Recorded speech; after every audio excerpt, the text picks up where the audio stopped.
음, 수능 완성의 14페이지. 근데 이게 2024년도에 24년도 수능 완성의 지문 하나를 살펴볼게요.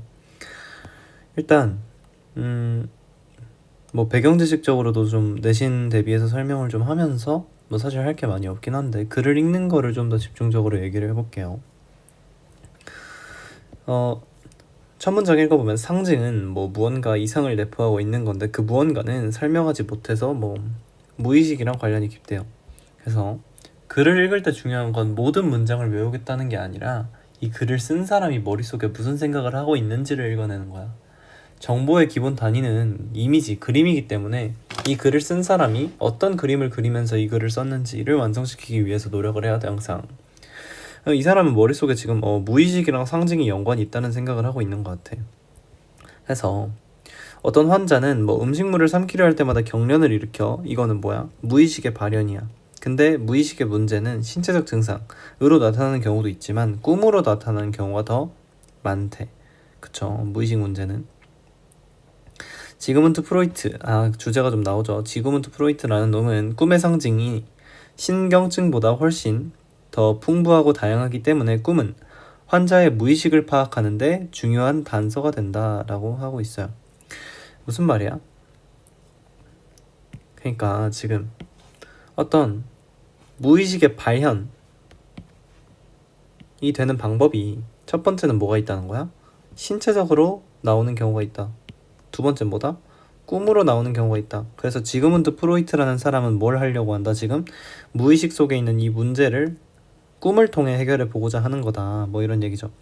그러니까 결론적으로 봐봐. 이 글의 주제라고 하거나 아니면 지그문트 프로이트의 문제의식을 뭘로 알아야 돼? 어떤 환자가 있다는 거야.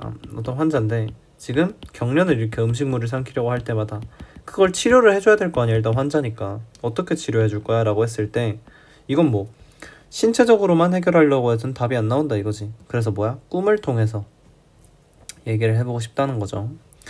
꿈의 상징이 그래서 프로이트는 신경증 환자의 꿈을 분석하기 위해 자유연상법이라는 걸 착안을 했어. 그래서 이 방법은 의사가 꿈을 꾼 사람에게 그 꿈의 이미지나 이미지를 통해 환기되는 생각들에 대해 계속 이야기해 나가도록 하는 것이야. 그래서 의사는 환자와 이야기를 하는 과정에서 환자가 말한 것과 의도적으로 말하지 않은 것을 통해서 병의 무의식적 배경을 밝혀낼 수 있다는 거야. 맞지? 지금 이 글의 주제가 보이죠? 계속 뭘 시도하고 있는 거야? 이 환자를 치료하려고 하는 거야. 환자를 치료하려고 하는 거기 때문에 병의 어떤 배경을 꿈을 통해 읽어내고자 하는 시도를 하고 있다는 거지. 프로이트는 자유연상을 통해 환자들이 감추려고 하고 억누르려고 하는 문제의 무의식적 근원에 다다를 수 있었다고. 이해되니? 지금 이 환자들을 치료하기 위한 과정으로서 꿈으로 접근을 할 수 있었대. 임상 실험을 통해 프로이트는 억압되어 무의식에 잠재하던 욕구가 꿈으로 나타난다는 이론을 제시했어. 무의식에 있던 욕구가 꿈으로 나타난다. 그래서 이 이론은 널리 인정을 받게 되었다. 그 전까지는 우리가 무의식 속의 어떤 그 욕구나 무의식의 어떤 그 예를 들면 뭐 아픈 기억들 이런 게 어떻게 알아내야 되는지 방법을 잘 몰랐다 이거야. 이 무의식의 영역은 그야말로 미지의 영역이었죠. 근데 꿈이라는 어떤 무의식으로 가는 하나의 통로를 발견하게 된 거지. 그러니까 우리가 이 환자를 치료하기 위해서는 무의식에 다가가서 얘가 어떤 상황인지를 살펴봐야 돼. 의사가 진찰을 해야 될 거 아니야. 근데 의사가 지금 의식적인 거밖에 원래 진찰을 못하죠. 왜? 눈으로 보기만 하면 되니까. 근데 무의식적인 건 진찰할 방법이 없었다고. 그래서 어떻게 해야 돼? 지금부터 꿈을 통해서 들어가는 방법을 만들어냈다. 그리고 그 방법을 달리 말해서 자유연상법이라고 했다. 뭐 이런 얘기를 하고 있는 거죠. 됐어요. 그런데 하면서 되게 크게 주제를 반대로 가져가고 있어. 얘랑 반대되는 학자가 있나봐. 카를 구스타프 융, 유명한 사람이죠. 융은 무의식을 분석하는데 자유연상법은 오류가 생기기 쉬워. 뭐 그럴 것 같지 않니? 그러니까 그의 동료는 러시아 여행 중에 처음 보는 키릴 문자를 보고 공상에 빠졌는데 꼬리에 꼬리를 물면서 무의식적 근원에 다가갔어. 무슨 말이야? 지금 꿈이 아닌데도 뭐에 다가갔다?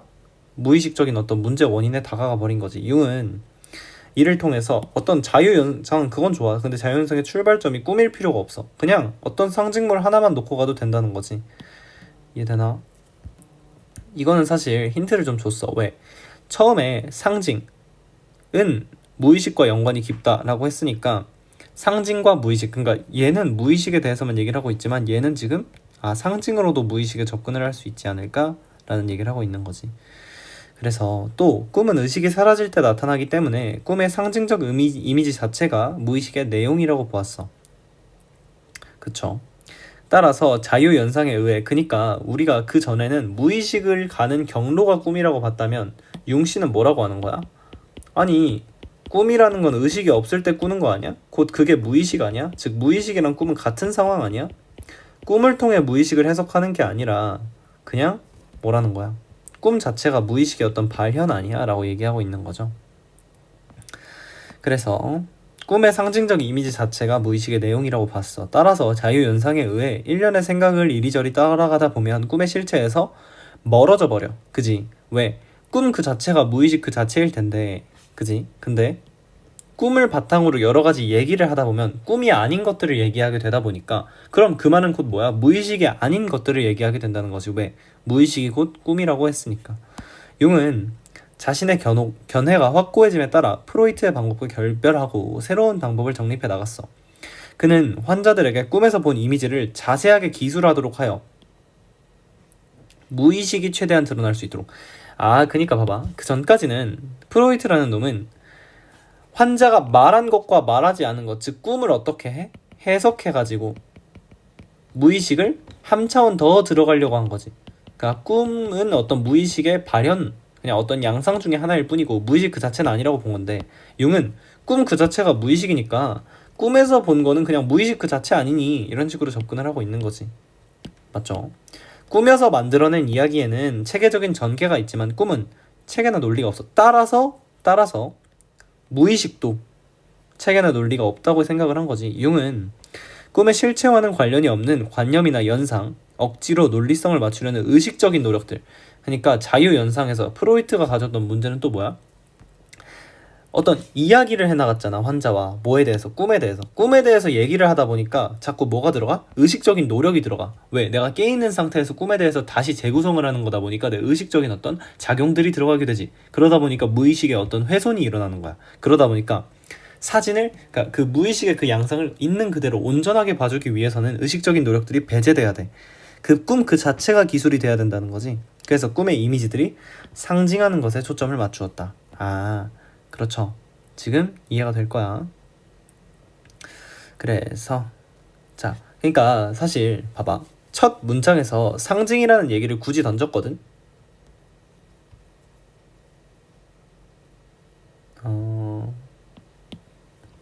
상징은 무의식과 관련이 깊다라고 던졌는데, 프로이트는 꿈에서 어떤 나타나는 이미지들이 어떤 상징적으로 뭐 어떤 진단을 할 수 있는 그런 매개체가 되어줄 수 있다고 생각한 반면에 프로이트는 꿈 그 자체를 어떤 무의식으로 봤다, 뭐 이런 거죠. 사실 어떻게 보면 비슷해. 그 결과 융은 꿈의 이미지들이 리비도라는 성적 에너지의 표현이라고 본 프로이트와는 달리 다양한 근원에서 비롯됐다고 보았다.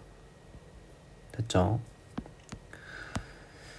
융은 꿈의 이미지와 고대 신화 연구에 몰두하면서 신화와 신경증 환자가 떠올리는 이미지들 사이에 유사점이 있음을 발견했다. 그러니까 요거는 사실 어떻게 보면 칸트적으로 또는 어떤 근대 철학의 어떤 이성이랑 꽤나 연관이, 그러니까 이해하는 데 비유적으로 도움을 줄 수 있거든.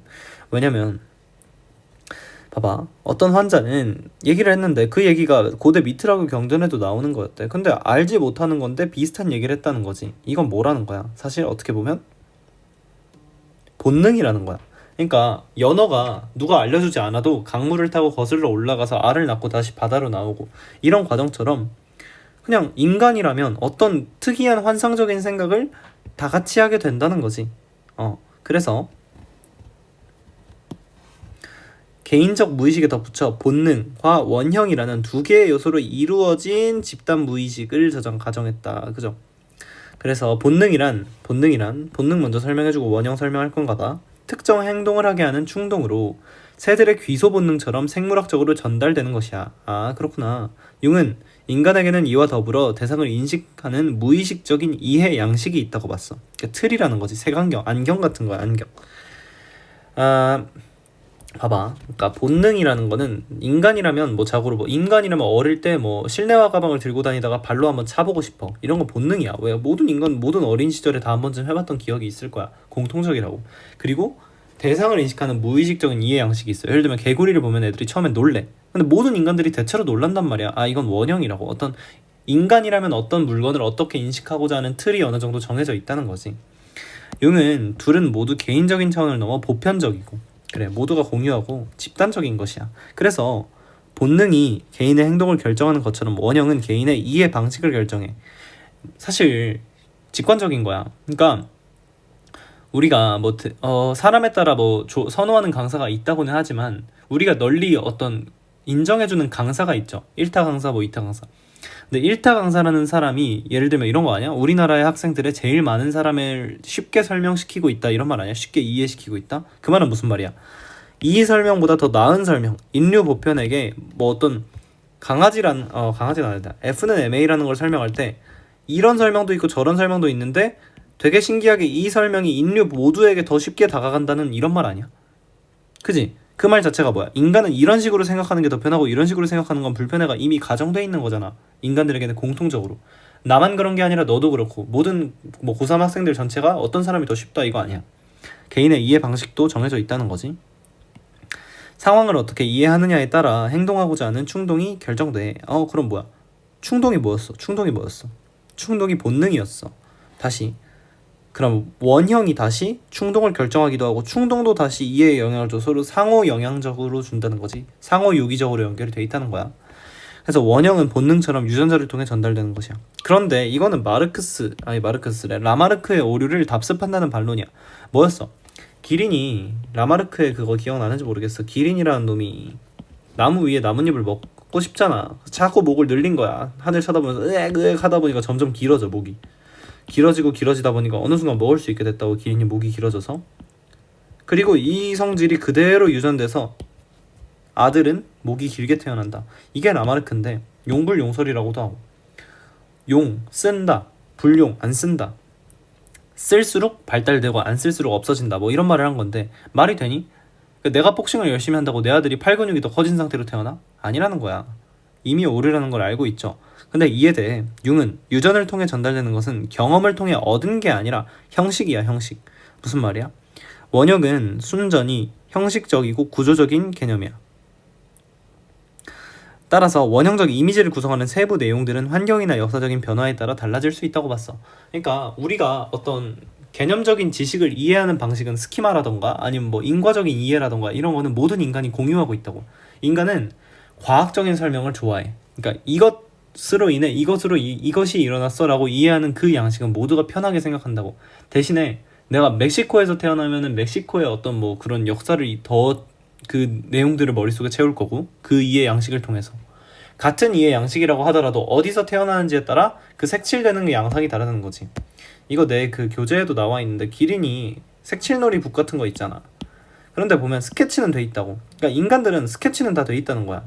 근데 여기다 무슨 색깔을 칠할지는 태어난 곳에 따라 달라진다는 거지. 무슨 생각을 하느냐에 따라서.